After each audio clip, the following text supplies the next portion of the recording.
తల్లిదండ్రుల పట్ల, విద్యార్థుల పట్ల చిత్తశుద్ధి ఉన్నట్టుగా మనకు కనిపించట్లేదు అనేటువంటిది వాస్తవం. రాష్ట్ర ప్రభుత్వం, గత ప్రభుత్వాలన్నీ కూడా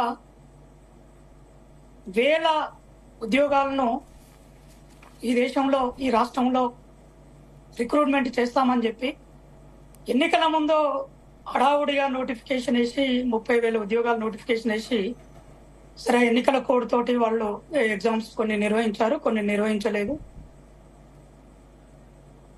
ఆ ఎగ్జామ్స్ ఏదైతే ఉన్నాయో అవి ఈ ప్రభుత్వ అధికారంలోకి వచ్చినాక కొన్ని రిజల్ట్స్ ఇచ్చి మేమే ఉద్యోగాలు ఇచ్చినామని ఈ ఇప్పుడున్నటువంటి రాష్ట్ర ప్రభుత్వం కూడా ప్రకటించుకున్నటువంటి పరిస్థితిని కూడా మనం చూసినాం.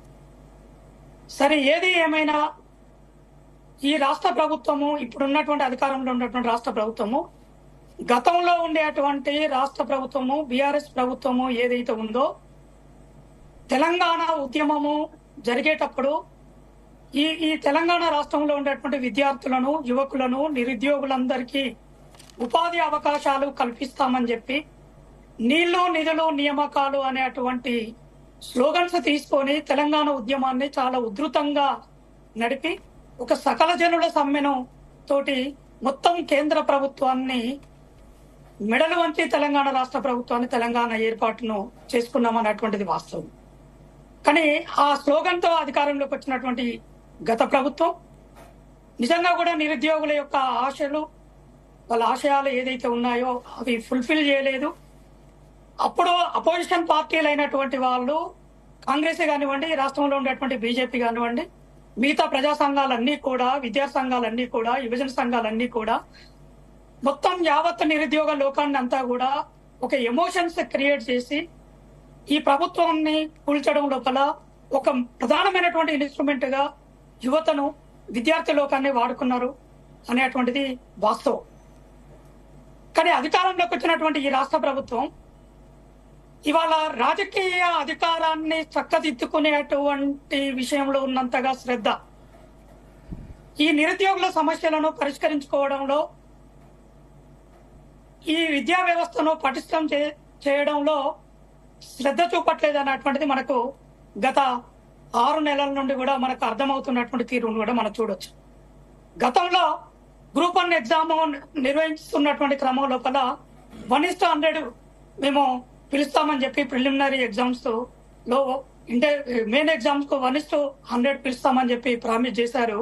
కానీ ఇవాళ 1:100 పిలుస్తున్నటువంటి దాఖలాలు లేవు. అందుకని నిరుద్యోగులందరూ కూడా పెద్ద ఎత్తున ఆందోళన చేస్తా ఉన్నారు. ఇది మనం గమనించాలి. అట్లాగే డిఎస్సి, మెగా డిఎస్సి నిర్వహిస్తామని చెప్పారు.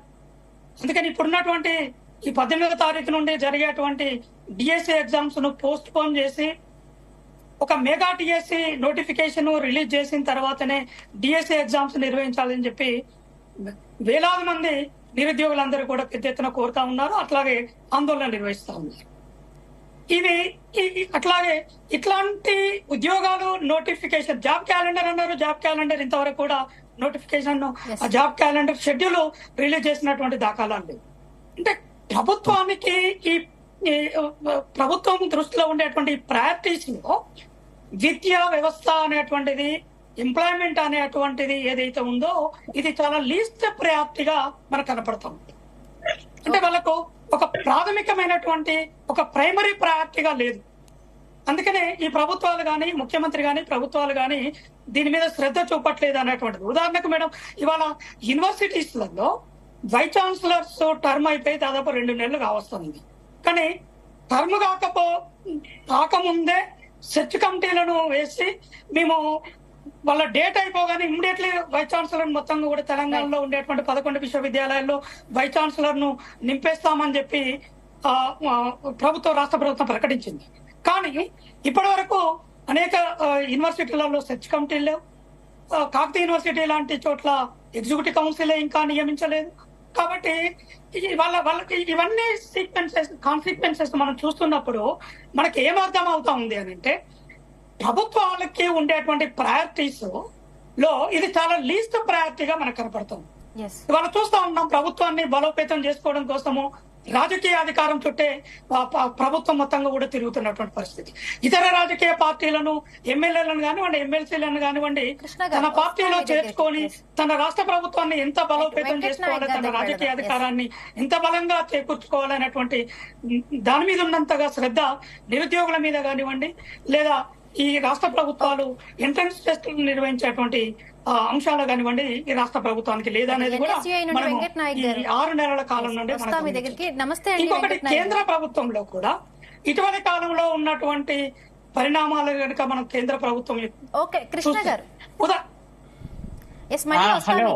లెట్ మీ కంప్లీట్ ఒక 1 మినిట్. ఈ నేషనల్ టెస్టింగ్ ఏజెన్సీ ద్వారా నిర్వహించినటువంటి ఈ నీట్ ఎగ్జామ్ ఏదైతే ఉందో 2024 నీట్ ఎగ్జామ్ నిర్వహించినాక అది మే 5వ తారీఖున నిర్వహించిన తర్వాత పేపర్ లీకేజ్ అయిందని చెప్పి అది తేలిపోయింది. అది బీహార్ లో కానివ్వండి, గుజరాత్ రాష్ట్రంలో బీజేపీ పాలిత రాష్ట్రాల్లోనే పేపర్ లీకేజ్ అయిందని చెప్పి మనకు అధికారికంగా వచ్చాయి. అక్కడ వాళ్ళు ఎవరైతే దోషులు ఉన్నారో ఆ దోషులను కూడా పట్టుకున్నారు, వాళ్ళను ప్రశ్నిస్తున్నారు.